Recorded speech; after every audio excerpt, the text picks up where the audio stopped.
Frères et sœurs en Christ, bonjour.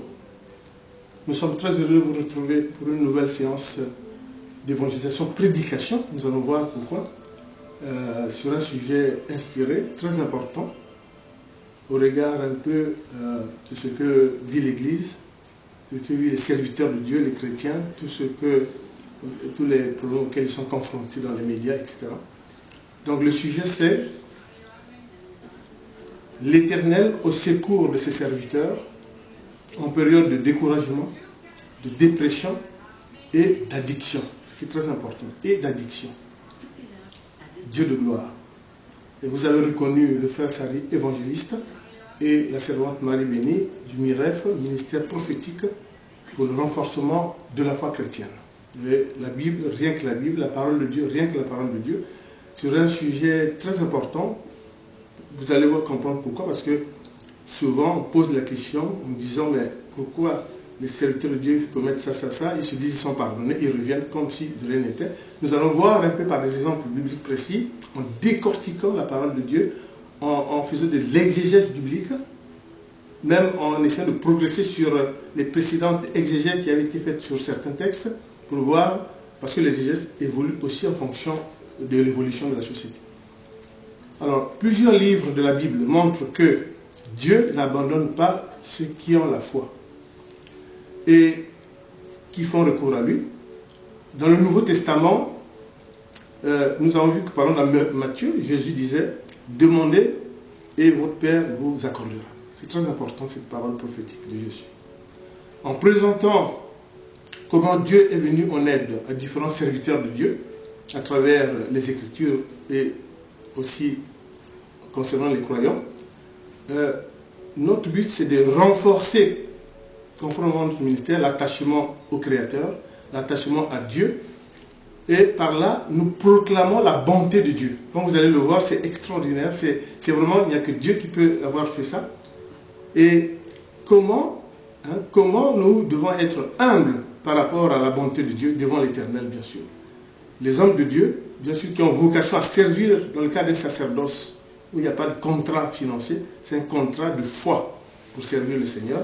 Nous allons voir un peu comment tout cela peut se faire en sorte que nous soyons les uns les autres à la hauteur de ce que Dieu attend de nous. Et ce qui est à retenir, c'est que nous allons vous présenter 5 récits qui sont des récits emblématiques de la marque du Seigneur, qui vient au secours de ses serviteurs. Dans 3 caractéristiques, je pense que vous n'avez peut-être pas l'habitude d'avoir entendu parler.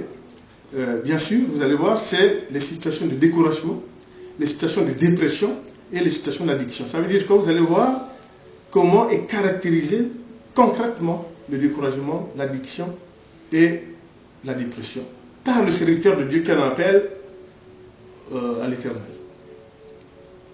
Alors, nous allons voir le cas de Jonas, le livre de Jonas.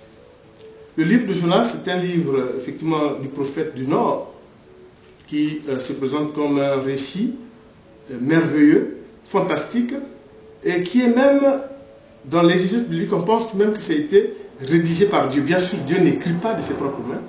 Mais pourquoi on le dit?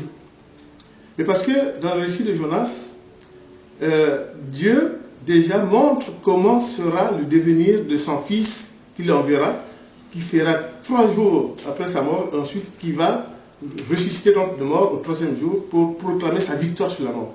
Et justement, nous allons voir comment Jonas, sauvé par Dieu dans le ventre d'un poisson, va faire 3 jours et ensuite va être craché par le poisson. Et ça augure déjà de ce que sera évidemment la victoire de Jésus sur la croix et la victoire sur la mort. Et d'autre part aussi, ce qui est très important, dans Jonas, qui a été fait 1000 ans avant l'arrivée de Jésus, vous allez voir que Dieu donne les prémices de ce que sera l'alliance qui sera proclamée avec Jésus, son Fils. Donc, ça concerne donc un prophète, bien sûr. Le cheminement du prophète au service de l'Éternel, Jonas le montre très bien comme nous allons le décortiquer. C'est un enseignement qui prophétise, qui montre comment un peuple à qui Dieu a affecté un prophète peut travailler et quelles sont les difficultés auxquelles il peut être confronté. Il peut être difficile effectivement d'avoir des conversions, mais en même temps, il y a aussi un risque de découragement tel que nous allons le voir, notamment pour le cas de Jonas. Il va l'exprimer à 3 reprises et Dieu dans sa grandeur, va toujours venir en aide. Donc c'est l'histoire d'un prophète rebelle. Rebelle pourquoi? Mais par rapport à la réponse de la non-conversion du peuple quand il commençait à prophétiser et le fait qu'il dit à Dieu non. Alors donc c'est l'histoire d'un prophète rebelle, mais que Dieu va aider face à son positionnement par rapport aux décisions de Dieu, au comportement du peuple de Ninive, ville païenne non juive. Déjà ça vous place le décor. Ville païenne non juive. Et ce qui est très important, je vous ai dit la caution du livre, je ne reviens pas dessus, je l'ai déjà dit, c'est que c'est vraiment probablement écrit par Dieu de ce qu'il attend des prophètes. Il nous faut beaucoup de Jonas dans les sociétés et nous allons voir pourquoi. Donc c'est pour ça que Jésus lui-même va en parler une fois confronté, vous vous souvenez, à la réalité de la génération de, de Nazareth, et qui était réticent à ses enseignements, qui était réticent à ses prédications. Il leur a dit, il y a le signe de Jonas, c'est-à-dire que vous avez en face de vous quelqu'un, vous ne reconnaissez pas le Messie, mais c'est Dieu en personne, le Fils de Dieu, qui prophétise, et vous doutez, c'est le signe de Jonas, parce que Jonas avait quand même réussi, en fin de compte, à ce que le peuple se convertisse, et de cela, Jésus dira ce qui vous attend à la fin des temps. Alors, Dieu donc va avertir que Ninive va passer en jugement pour ce qui s'y passe, il n'est pas content, et charge Jonas de l'annoncer à Ninive, et si elle change son comportement, ils auront la grâce de Dieu. Jonas, qui prophétisait, qui était leur prophète d'une ville païenne, se rebelle. Il dit, il n'est pas question que Ninive puisse mériter la grâce de Dieu. Donc, dans tout le jeu, il dit, c'est pas possible. Ceux que je suis en train, avec lesquels je travaille, qui ne comprennent rien, qui ne me suivent pas, ne peuvent pas mériter la grâce de Dieu, alors que Dieu lui dit, il faut absolument que tu leur dises qu'ils vont passer en jugement. Alors, comme Jonas n'est pas d'accord, c'est le premier refus, il décide de s'enfuir loin de Dieu. Pense-t-il? On ne peut pas fuir loin de Dieu. Même lui, le prophète, sachant ça, mais il pense fuir loin de Dieu. Il prend un bateau, mais malheureusement pour lui, Dieu, effectivement, il y a la tourmente dans le bateau, les gens ont plus peur, le jettent à l'eau, pensant le tuer, et Dieu le sauve. Dieu le sauve, il est dans le ventre d'un poisson 3 jours, ensuite il est craché à terre. C'est le premier refus de Jonas qui demande pardon. Quand Dieu l'a craché, il a vu que Dieu l'a sauvé, il demande pardon. Donc, Jonas est découragé et déprimé parce qu'il estime que Dieu ne suit pas ce que lui, il disait à Dieu, que ce peuple ne mérite pas la grâce. Lui, il dit, le peuple ne mérite pas la grâce. Dieu dit le contraire et Dieu est clément, calme, il va le persuader. C'est très important pour les serviteurs de Dieu, quelquefois qu'ils se découragent très vite. Donc, il est donc découragé, déprimé à l'idée de cette grâce divine qui pourrait être accordée à Ninive. Voilà, donc d'où ces refus d'actes divers. Finalement, Jonas accepte d'annoncer la décision de jugement à la ville par Dieu. Il dit que vous allez passer en jugement si vous ne changez pas. Sa surprise est d'autant plus importante que, il est surpris, Ninive, contre toute attente, se convertit. Le roi jubile, le peuple danse. Jonas n'en revient pas. Et c'est le deuxième refus. Il dit, c'est pas possible. C'est pas possible.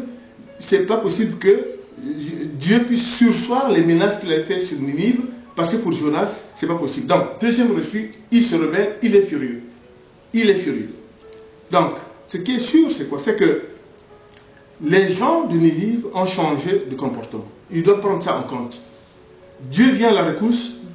Dieu vient à la rescousse pour constater l'état de dépression et d'excitation de son serviteur Jonas. Et il fait preuve de bonté divine. Il fait preuve de bonté divine. Dieu fait en sorte qu'il puisse se reposer, cette fois-ci, sous un ombrage qui l'apaise, qui fait qu'à l'ombre, il est content. Mais il n'a pas encore accompli la mission de Dieu. Parce que Dieu l'aime beaucoup. Et qu'est-ce qu'il va faire Dieu? Il dit, bon, bien sûr, tu es apaisé par l'ombrage du ricin, mais un ver va piquer le ricin et le ricin va mourir. Un ver va piquer le ricin et le ricin va mourir, il n'y a plus d'ombrage.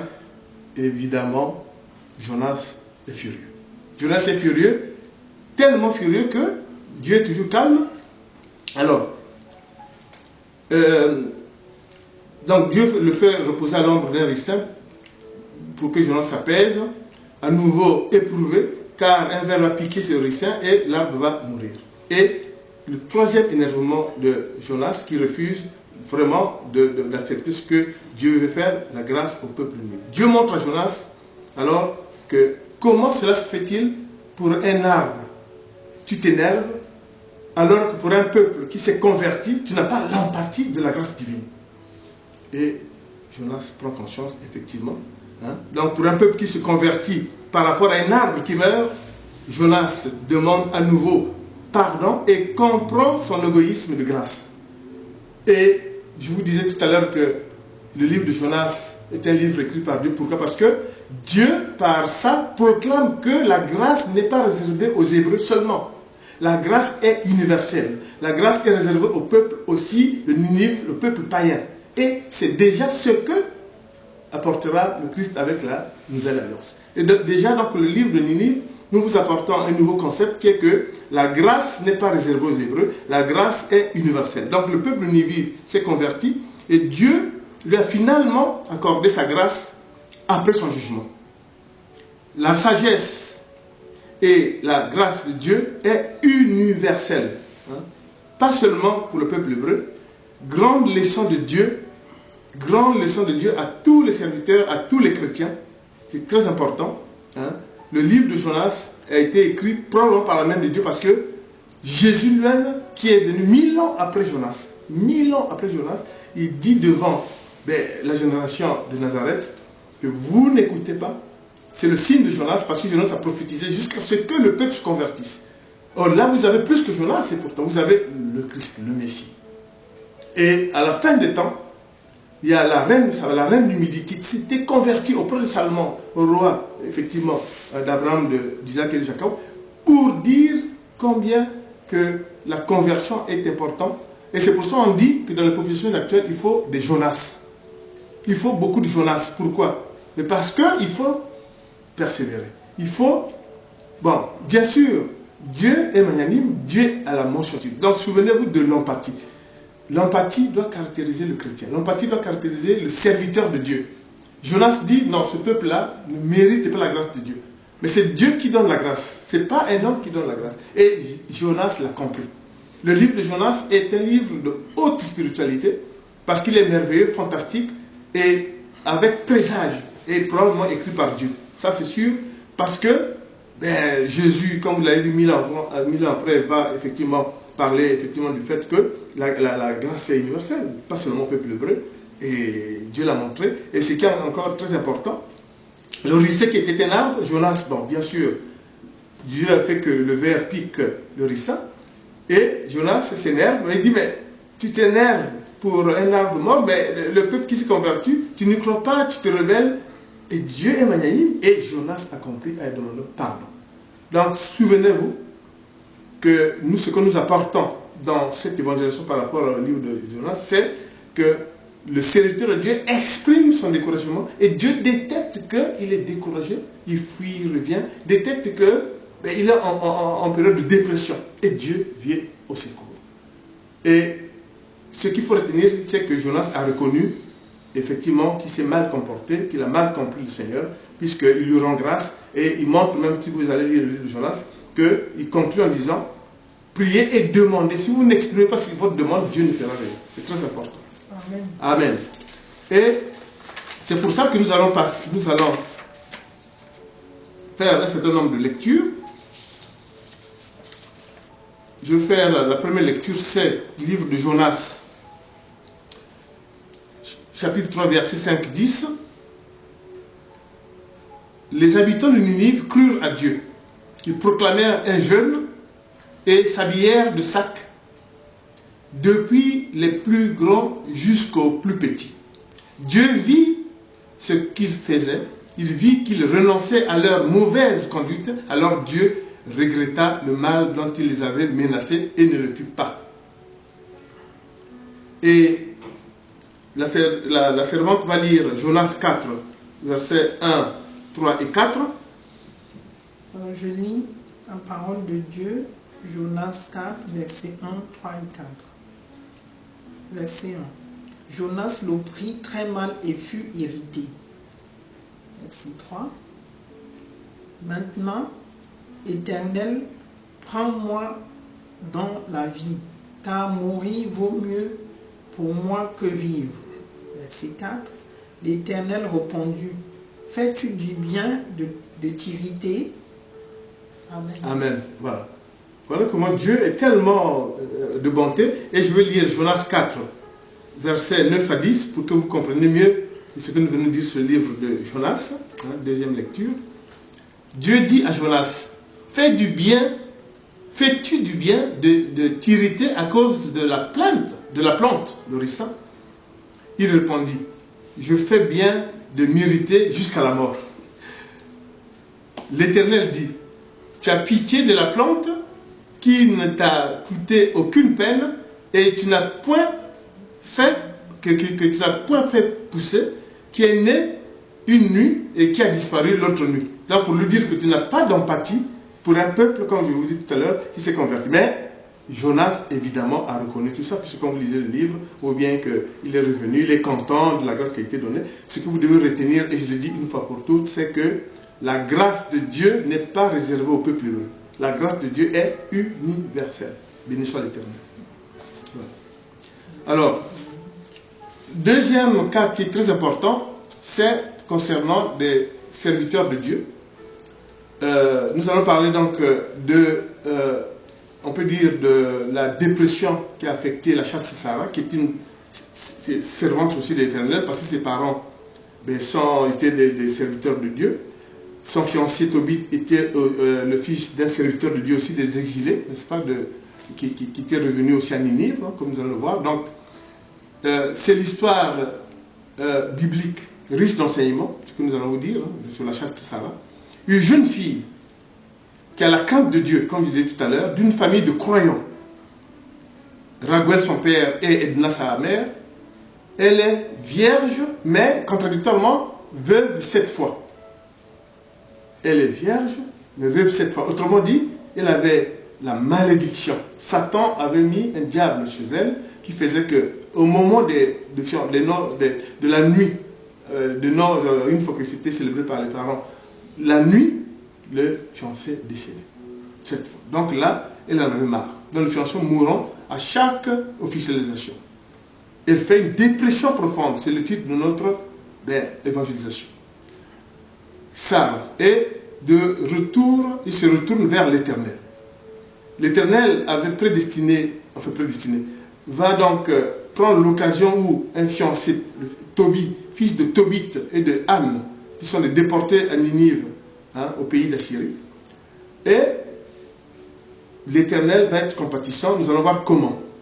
Les 7 prétendants, donc 7 tombes étaient dans le jardin. 7 prétendants, 7 tombes dans le jardin. Donc c'est une malédiction par Satan. Le démon Asmodée qui hantait la maison était là et voilà, chaque fois il tuait. Alors, que va faire Sarah? Sarah va se tourner vers l'Éternel et va faire une prière. En tout cas, la prophétesse va lire cette prière, vous allez comprendre que c'est vraiment... Donc, elle est déprimée et le Seigneur a les oreilles tout entendantes. Donc, Tobit, voilà. Je lis Tobit 3, versets 12, 14 et 15. Je lis la parole de Dieu, verset 12. Maintenant, je tourne mon visage vers toi. Vers toi, je lève les yeux. Verset 14. Seigneur, tu le sais, je suis pur. Aucun homme ne m'a touché. Verset 15. Je n'ai pas sali mon nom, ni le nom de mon père. Dans ce pays où je suis déporté, je suis la seule fille de mon père. Il n'a pas d'autre enfant pour hériter de lui. Il n'a pas de frère ni de parents proches qui peut me prendre pour femme. J'ai déjà perdu 7 maris. Pourquoi vivre encore? Mais Seigneur, si tu ne veux pas me laisser mourir, alors écoute les insultes qu'on me lance. Voilà, Amen. c'est le titre de notre évangélisation. Vous avez vu? Le serviteur, la servante de Dieu se tourne vers Dieu et exprime sa dépression. Qu'est-ce qu'elle dit? Je vais mourir. Quand quelqu'un utilise ce mot-là, je vais mourir, il est déprimé. Et à juste titre, il y avait une malédiction. Hein? Elle venait d'avoir 7 tombes pour 7 maris, 7 fiancés, pardon, et elle n'en pouvait plus, elle se tournait vers l'Éternel, et on vient de lire, elle est découragée, elle l'exprime, c'est très important. Et va se mettre en marche le secours de Dieu. Tobie, le fiancé, se met en route, et ne connaissait pas la route, et Dieu lui affecte, sans qu'il le sache, l'archange Raphaël. Et l'archange Raphaël va, sans se présenter, accompagner Tobie à toutes les phases du voyage et arrive chez Tobie, se présente aux parents. Et les parents, évidemment, étaient quand même connaisseurs de la famille, bien sûr. Et alors, les parents sont épeurés. Ils disent, c'est le 8e qui va mourir, le 8e tombe qu'on va créer. Comment ça va se passer? Malgré que les parents avaient creusé, entre autres, une nouvelle tombe, l'Éternel vient au secours de Sarah et bien sûr de son fiancé Tobie. Et ça, vous le lirez, on ne va pas lire cette partie-là, Tobie, chapitre 3, versets 16 à 17, où vous voyez comment le Seigneur affecte un ange, l'ange Raphaël, sans que Tobie le sache. C'est pour vous dire que l'Éternel viendra toujours au secours de ses serviteurs, et même des chrétiens. Là, c'est une servante, une chrétienne, une croyante, mais une chrétienne. Ils ne s'appelaient pas encore chrétiens dans l'Ancien Testament, bien sûr, mais ils avaient la crainte de Dieu, comme on vous l'a présenté. C'est pour vous montrer qu'il y a toujours une expression de déprime. Elle déprime, et les mots sont clairs. Je veux me laisser mourir. C'est Éternel, laisse-moi mourir. On déprime. Et ça, c'est très important. Mais évidemment, Dieu ne l'entend pas comme ça. Et Dieu va tout faire en sorte que le démon sera anéanti par la puissance de l'Éternel. Les fiançailles vont se conclure, les noces vont se célébrer, ils vont se marier, et c'est à la joie de Sarah, la famille, et à la joie de nous qui lisons aujourd'hui. Nous sommes contents de comment l'Éternel agit pour ses serviteurs qui sont en état de dépression. Et c'est pour ça que je vais faire justement une lecture où vous allez voir qu'ils ne savaient pas, parce que ce qui est important pour nous, pour cet évangile, c'est que vous compreniez que c'est de Dieu. Il met en place un mécanisme auquel vous ne pouvez pas vous douter. Il affecte un ange. Il y a des gens qui parlent d'ange, voilà. C'est Dieu qui affecte un ange. C'est très important. Je vais vous lire. Voilà, c'est pas l'homme qui affecte l'ange. Je vous lis dans Tobie 12, versets 12, 14 et 15, en troisième lecture. Eh bien, quand tu priais, ça c'est l'archange Raphaël qui dit, Tobie, et quand Sarah priait, c'est moi qui présentais votre prière au Seigneur glorieux. Je le faisais aussi quand tu enterrais les morts. Mais il m'a envoyé aussi pour te guérir, ainsi que Sarah, ta belle-fille. Je suis Raphaël, l'un des 7 anges qui se tiennent devant le Seigneur glorieux et s'approchent de lui pour le servir. Donc, Dieu envoie ses plus proches archanges pour ça. Vous avez vu le niveau? Il n'était même pas prophétesse, hein, mais franchement, Dieu a entendu sa plainte. Béni soit l'Éternel. C'est pour ça qu'encore là, nous disons que Dieu est grand et vient au secours de ses serviteurs en état de dépression. Vous avez aussi un cas très important, biblique, le prophète Élie. Je ne reviens pas sur la première phase où, découragé, il va être en forêt et que il va être secouru par un corbeau. Je vous parle de la période où il s'est mis en dépression, mais alors voulant mourir, demande à Dieu de le laisser mourir. C'est cette période. Dans le prophète Élie, comme vous le savez, c'était un prophète influent d'Israël du temps du roi Akab et de sa femme Jézabel. Il était un fervent contradicteur de ce roi Akab et de sa femme Jézabel, parce que eux, ils prônaient évidemment disons, ils suivaient un faux dieu, un autre dieu, Baal, hein, et devant eux se trouvait le prophète Élie en farouche défenseur. Il était opposé au roi et à sa femme, qui louaient le faux dieu, Baal, et organisaient alors des cérémonies diaboliques, des cérémonies, on peut dire, sensuelles et d'orgie. Parce que le dieu Baal était vraiment ce qu'il ne faut même pas évoquer. Et le prophète Élie, qui était un homme de Dieu très fort, il était très fort en spiritualité, mais très fort aussi en puissance que l'eau octroyait Dieu, va faire une dépression. Parce que il va y avoir la mort des prêtres de Baal sur le mont Carmel. Et Jézabel, le roi Akab, vont pourchasser Élie. Évidemment, Élie a contribué, a participé à l'élimination de ces prêtres de Baal. Et il a eu l'impression que, en fuyant, Dieu l'avait abandonné. C'est très important. Il a eu l'impression que Dieu l'avait abandonné. Il est pris de découragement. Suivez bien l'évangélisation. Il est pris de découragement aussi par rapport aux abus du comportement des autres. Ça veut dire que les autres habitants, justement, se comportaient très mal. Ils ne comprenaient pas. Ils disaient, mais pourquoi est-ce qu'elle s'est faite? Pourquoi mes contemporains se comportent comme ça? Peut-être aussi l'impression que son abandon par Dieu à la suite d'événements tragiques où il a trouvé, il avait tué les prophètes de Baal. Alors, dans la Bible, effectivement, dans l'exégèse biblique que nous faisons, on ne peut pas répondre à une question, est-ce que Dieu avait ordonné de tuer les prophètes de Baal, d'égorger, tout ça? Ça, nous, on n'a pas les réponses. Nous disons tout simplement qu'il a triomphé des prophètes de Baal, des prêtres de Baal, et il s'est vu comme quoi il était abandonné par le Seigneur. C'était aussi, vous vous souvenez, comme Jonas, un sentiment faux, parce que Dieu, au contraire, va montrer que non, je suis l'Éternel ton Dieu. Et vous vous souvenez que Élie, quand même, a été enlevé. Et vous savez qu'enlevé par Dieu, dans le chariot que vous savez. Ensuite, à la transfiguration de Jésus, c'est bien Élie qu'on voit avec Moïse. Donc, c'est très important.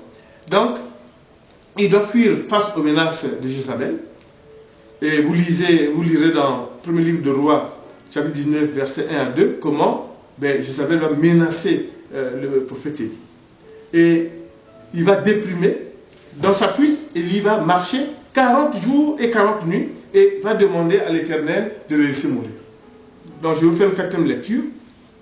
C'est le premier livre de Rois, chapitre 19, verset 3 à 5. Voyant cela, Élie se leva et partit pour sauver sa vie. Il arriva à Beer-Sheba, une ville qui appartient à Juda, et il laissa son serviteur. L'ange de l'Éternel vint. D'abord, une première fois, l'ange était venu, il lui a dit de manger. Bon, nous n'allons pas tout lire. Mais pour la deuxième fois, l'ange de l'Éternel vint, une deuxième fois, le toucha et dit, lève-toi et mange, car le chemin est trop long pour toi. Il se leva, mangea et but. Puis, avec la force que lui donna cette nourriture, il marcha, comme l'a dit Dieu, 40 jours et 40 nuits, jusqu'à la montagne de Dieu, jusqu'à Horeb, il sera sauvé. Amen. À l'abri de toute poursuite, etc. Donc, comme on dit, Dieu vient au secours du croyant et de son serviteur qui ont la foi. Et le prophète Élie était l'un des grands défenseurs de Dieu. C'est très important, comme nous savons de ce qui est devenu d'Élie. Donc c'est très important. Et cette affirmation de que Dieu vient au secours de ses serviteurs qui ont la foi, c'est l'enseignement du livre de Jérémie, c'est l'enseignement du livre de Daniel. Quand vous lisez le livre de Jérémie, quand vous lisez le livre de Daniel, ce qui en ressort, c'est que quand vous avez la foi, Dieu vous sauve. Quand vous avez la foi, Dieu vous sauve. Donc on peut dire que la victoire d'Élie et la mort du prophète de Baal par l'épée, cérémonie au mont Carmel, a été quelque chose que le prophète Élie a exécuté sous les ordres de Dieu. Et Dieu est venu au secours parce qu'il a cru comprendre, il a cru penser, même pas comprendre, que Dieu l'avait abandonné, mais Dieu ne l'avait pas abandonné puisqu'il s'en est sauvé grâce effectivement à l'ange que Dieu a envoyé. Et là encore, Dieu a envoyé un ange. C'est très important. Nous allons progresser et voir alors un cas pathétique aussi où Dieu nous montre toute sa grandeur. C'est des cas d'addiction biblique. Vous savez que Jacob, fils d'Isaac et de Rebecca, ses parents vont lui dire, mais il faut trouver une femme. Mais pas à Canaan. Il faut aller vers, écoute, le frère de ta mère, Laban. C'est Laban, tu verras si tu peux te marier. Alors, Isaac donc l'envoie chez Laban, frère de Rebecca, qui habite à Padam Aram, pour ceux qui aiment bien les localités bibliques. il va à la maison de Bethuel, qui était un patriarche justement là-bas, qui était le père de Rebecca et de Laban, et était un araméen. Ça vous trouvez dans Genèse 28, 1 à 3. Et vous savez que Jacob, hein, c'est bon, son jumeau c'est Esau, mais nous n'allons pas traiter de ça. Alors, le voyage se déroule bien par la protection divine, hein, et sous la bénédiction de Dieu, comme le terme consacré, car il est dans le dessein de Dieu, vous savez Jacob, il est dans le dessein de Dieu, nous le savons aujourd'hui, mais il est dans le dessein de Dieu, Dieu sait qu'est-ce qu'il va en faire. Il arrive, donc, Jacob arrive donc chez Laban, il est serviteur de Dieu, il a la crainte de Dieu, et comme ses parents, et on saura, vous savez que c'est par le nom Jacob que est né le nom Israël, sur un combat avec Dieu. Ça, c'est pas le terme, c'est Genèse 28, 14 à 15. Bon. Alors, chez Laban. Donc, Laban, donc le frère de Rebecca, sa mère, avait 2 filles. Donc, 2 sœurs. L'aînée, c'était Léa, et la cadette, Rachel. Pour pouvoir épouser, donc il était venu pour épouser en fait Rachel. Il va donc signer un contrat de 7 ans. Et on verra plus tard aussi que par le subterfuge que Laban fera, il sera obligé pour l'autre fille aussi pour l'épouser. 7 ans, ça lui fera 14 ans, plus 6 ans pour les troupeaux, ça lui fait 20 ans qu'il est passé là-bas. Bref. Donc, la probité de Laban était pas satisfaisante aux yeux de Dieu. Parce que Laban va faire quelque chose de... Sachant que Jacob avait un choix, c'était épouser Rachel. Laban, on ne sait pas si c'était nuit un peu agité, il va changer, n'est-ce pas, Rachel par Léa. Et Jacob ne s'est pas rendu compte. Au matin, il se réveille, il voit dans son lit, il voit effectivement, c'est plutôt Léa qui est là. À la surprise de Jacob, alors il est obligé d'épouser les 2 sœurs parce que son dévolu était sur Rachel. Mais, qu'est-ce qui se passait que Léa, qui n'était pas la désirée de Jacob, était fertile. Voilà le quiproquo. Il était fertile. Et alors, comme il était fertile, évidemment, il y a aussi ce qu'on appelle l'attitude narquoise, la jalousie qui est née, et il y a eu des enfants qui sont nés. Et les années passant, évidemment, Rachel s'est dit, mais j'ai pas d'enfant, et il va développer une jalousie. Il développe une jalousie envers justement Léa, sa grande sœur, et évidemment, Rachel va passer aux menaces. Il y a 2 types de menaces. La première menace, c'est qu'il s'en prend à son mari Jacob. Il accuse, tu fais rien pour moi, je ne peux pas me vanter, tout cela vient de toi. Et Jacob, à son tour, s'en prend, on ne peut pas dire s'en prend, il se tourne vers Dieu, il dit à Rachel, il dit, mais c'est pas ma faute, moi, il faut s'adresser à Dieu. Donc, 2 raisons déjà que Dieu écoute. Dieu écoute, premièrement, le fait que Rachel veut d'un enfant, le fait qu'il s'en prend à son mari dit, mais tourne-toi vers Dieu. Et il y a une 3e raison, c'est que finalement, elle va se tourner vers l'addiction, au risque de créer une addiction pour toute la famille, parce que à l'époque, il y avait une plante, on peut dire, qui était hallucinogène, qui procurait aussi un apaisement sexuel, qui créait un état d'esprit qui était quand même à la mode à l'époque là-bas. C'est ce qu'on appelait ça les pommes d'amour ou mandragore. Les mandragores, nous allons lire les passages.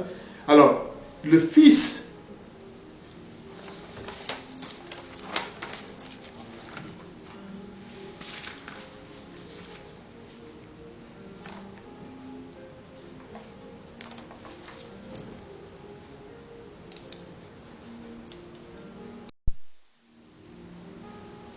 et donc, suivez vraiment le cheminement parce que nous voulons vous montrer que la servante, l'homme de Dieu concerné, exprime sa dépression. Et là, ce n'est pas un problème il y a un problème double. Il y a la dépression qui conduit à l'addiction. Hein?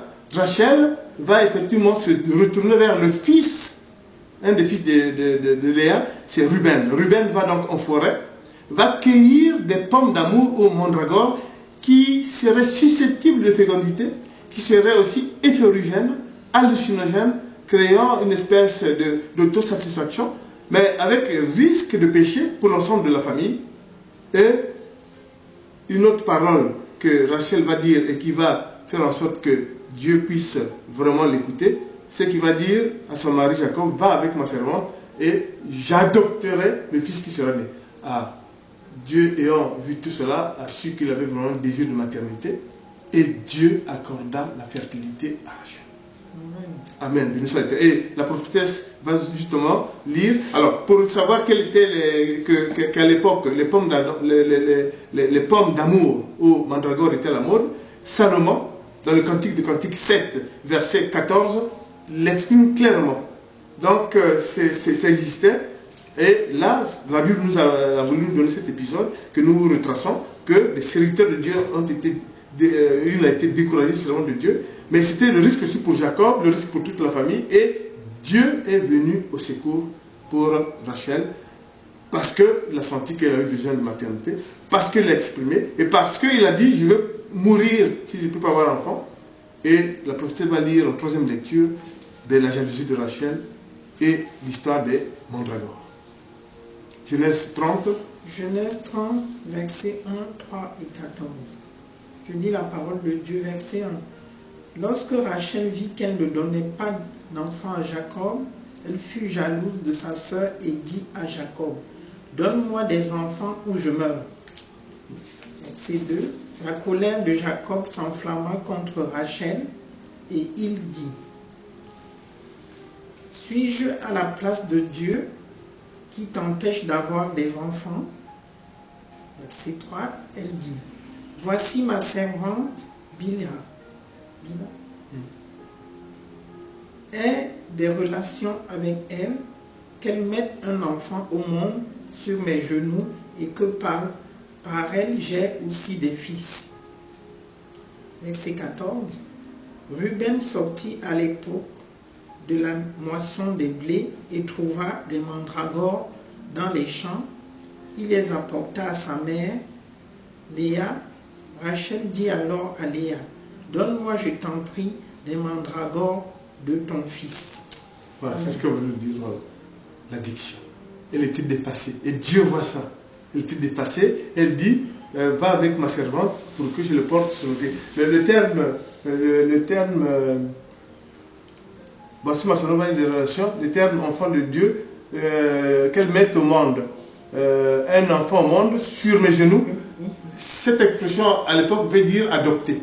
C'est-à-dire que pour adopter, c'était le terme qu'ils utilisaient. Donc, qu'elle adopte l'enfant qui serait né de sa mère et avec son mari. Mais Dieu a dit, vraiment, elle veut de la fécondité. Et Dieu mit fin à ça en accordant la fécondité.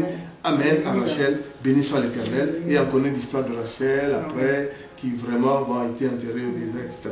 Donc c'est pour dire que vraiment c'est une histoire, quand j'ai préparé cette évangélisation, en montrant l'Éternel est à votre secours, pourvu que vous sachiez comment se présenter quand vous êtes en dépression franche et que Dieu vient à votre secours, il vient à votre secours.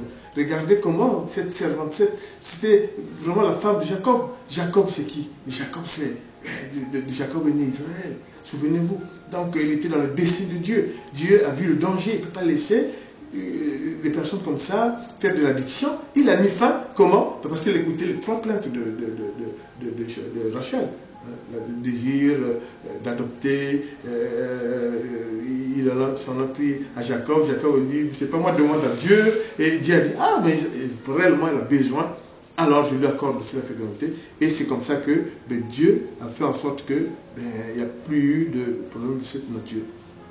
Et c'est ainsi que l'Éternel est venu au secours de Jacob et de sa famille victime et avec risque d'addiction. C'est très important puisque c'était sa femme. Donc je vais lire en 5e lecture, effectivement, pour clôturer ça. Dieu se souvint de Rachel. C'est ce qu'on venait de dire. Hein? Genèse 30, versets 22 à 24. Dieu se souvint de Rachel. Il l'exauça et lui permit d'avoir des enfants. Elle tomba enceinte et mit au monde un fils. Elle dit, Dieu a enlevé ma honte. Et elle l'appela Joseph. Hein? Joseph, bon, je ne sais pas les évangiles sur Joseph, en disant, que l'Éternel m'ajoute un autre fils. Béni soit l'Éternel qui est venu au secours de ses serviteurs, de ses servantes, avec risque d'addiction majeure. Ça, c'est ce qu'on a. Donc, c'est très important, chers frères et sœurs en Christ. Alors, nous allons voir aussi un cas emblématique, souvent cité par le serviteur de Dieu, c'est le cas de David. David, comme vous le savez, qui avait, bien sûr, c'est le grand serviteur de Dieu, qui avait l'onction de royauté, l'onction de prophète, puisque vous savez, mon Dieu, pourquoi m'as-tu abandonné? Bon, vous savez. Ensuite, qui avait le don d'écriture, qui avait le don de la chanson. Il a écrit les psaumes, vous savez. Et on dit même que c'est presque 1000 psaumes qu'il a rédigés. Là, nous, on en a peut-être que une centaine. Donc, c'est pour dire qu'il était un grand serviteur de Dieu, un musicien hors pair, puisqu'on sait que, d'après les livres de l'époque, hein, quand il y avait une célébration avec le président de David, quand il chantait, on avait la nuée qui descendait. Bon, enfin bref, c'est pour dire que c'était un grand serviteur de Dieu. Malheureusement, un ange de Satan va le tromper. Il voit Bathsheba, la femme d'Uri, en train de prendre un bain. Lui, du haut de son toit, il est pris pour cette femme qui n'est pas sa femme. Il va commettre un péché d'adultère. Il ne s'arrête pas là. Toujours à cause de l'esprit satanique, il va organiser une subterfuge et qui va entraîner la mort d'Uri, qui était quand même un de ses chefs militaires, un serviteur d'un des chefs militaires. Par un subterfuge, ça veut dire qu'il envoie au front, sachant comment, comme il est exposé, il va mourir, il meurt. Et lui, il pensait qu'en mourant, ses relations adultères avec Bathsheba, dont le fils va naître, ne sera pas connu, on dira, mais ce n'est pas un adultère, puisqu'il est mort, personne ne sera pour revendiquer. Il s'était trompé. Dieu voit tout. Et pourtant, David sait que Dieu voit tout. Ça faut vous dire quoi? Le démon de l'interdit, hein, l'esprit tentateur peut vous atteindre parce que, comme avait dit Jésus, le diable sillonne le monde pour tenter de comment. Souvenez-vous de Job.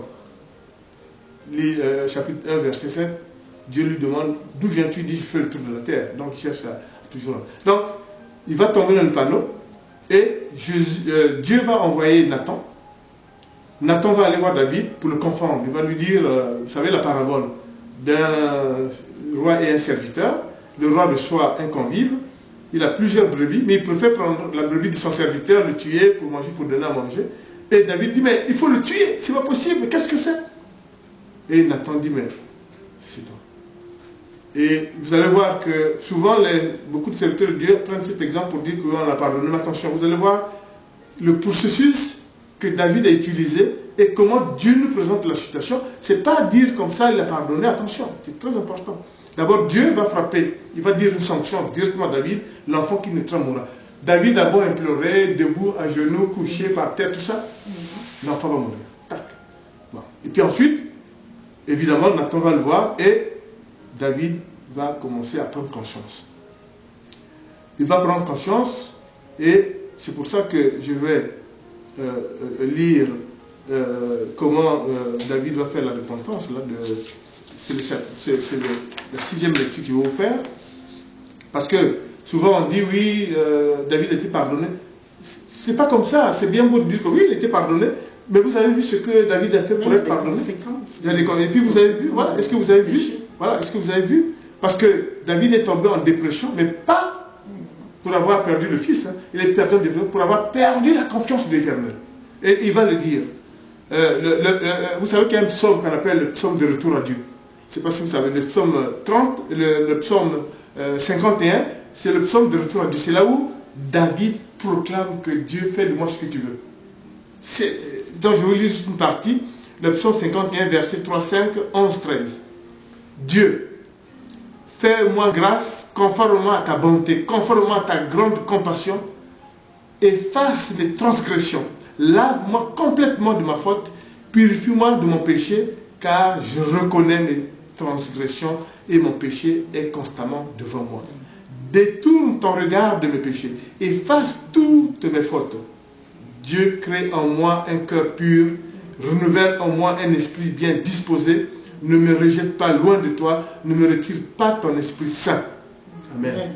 Voilà. Donc, il reconnaît, il demande la compassion, il montre à l'Éternel qu'il prend conscience de ce qu'il a fait, et l'Éternel dira même ce qui nous a été rapporté par l'apôtre Paul, quand il dira que mon serviteur David, je le pardonne par ce qui sort du cœur, pas sur l'acte créé. Donc il a mûri, il a regardé l'Éternel, et il a vu que lui, David, s'est vraiment humilié devant l'Éternel par rapport à sa faute, reconnaissant la faute qu'il a faite pour être pardonné. Et ça, c'est dans le psaume de retour de Dieu, de retour à Dieu. Vous avez vu comment ça s'est passé, et il a dit. Et d'autre part, par le pardon qu'il va lui accorder, Dieu va rehausser son serviteur et va le laver de ses péchés après la repentance. Comment ça peut se passer? Alors, je vous laisse lire le psaume 30, versets 2 à 4, la repentance, et le psaume 30, versets 12 à 13. Moi, je vais vous lire un document, un texte que souvent vous ne lisez pas, c'est le Cantique de David, d'allégeance au Créateur. C'est très important. C'est ce qu'on appelle, c'est une prière très forte que beaucoup de nous ne lisons pas. On dit simplement, il était pardonné. Vous avez vu le cheminement, où on vous a montré comment on demande pardon à Dieu. On n'a pas commis une faute, on revient, on dit, je suis pardonné, vous revenez comme si rien n'était, vous reprenez. Bon, c'est Dieu qui verra tout ça. Mais il y a tout un processus. Dieu vient au secours à ceux qui reconnaissent les fautes. Et bien reconnaître. Je lis donc le deuxième livre de Samuel, chapitre 22, versets 5 à 7. Oui, ça c'est le cantique de David. Oui, les flots de la mort m'avaient enserré, et les tombes dévastateurs m'avaient épouvanté, et les liens du séjour des morts m'avaient entouré. Les pièges de la mort m'avaient surpris. Dans ma détresse, j'ai fait appel à l'Éternel. J'ai appelé mon Dieu de son palais, il a entendu ma voix, mon cri est parvenu à ses oreilles et il m'exauce. Amen. Béni soit l'Éternel. Vous devez montrer à l'Éternel que vous prenez conscience de votre faute. Vous devez montrer à l'Éternel que vous faites tout petit. Vous devez montrer à l'Éternel que vous suivez ses lois, ses prescriptions, que vous reconnaissez votre faute et vous jurez de ne plus commettre la même faute. Voilà. Il ne suffit pas seulement de dire que David était pardonné. Là, je ne peux pas vous lire tous les psaumes, notamment le retour à Dieu, les psaumes de la repentance. Je vous ai donné les références. Le psaume 51, verset 3 à 6, et le psaume 51, verset 11 à 13. Là où David, c'est la repentance devant l'Éternel. C'est très important. Donc, lisez ça. Donc, c'est pour vous dire quoi? Ce qui est très important, en terminant, nous avons vu que le Seigneur vient au secours de ses serviteurs en état de découragement, de dépression et d'addiction, parce qu'il aime ses serviteurs, parce qu'il aime ses fidèles, c'est parce qu'il aime tous ceux qui ont la crainte de Dieu, et tout croyant qui s'en remet à l'Éternel, Dieu viendra à son secours. Et c'est le psaume 34 où Dieu l'énonce clairement, il dit, le Seigneur sauve ceux qui ont le cœur brisé. Le Seigneur sauve ceux qui ont le cœur brisé. C'est pour ça que, frères et sœurs en Christ, franchement, à travers la terre, à travers les nations, c'est une présentation qu'on a voulu de manière exhaustive. On aurait pu prendre d'autres exemples, mais on a pris les exemples emblématiques, parce que beaucoup d'entre vous ne savez pas que des serviteurs de Dieu ont couru le risque, des servants de Dieu ont couru le risque d'addiction. Et Dieu est venu au secours.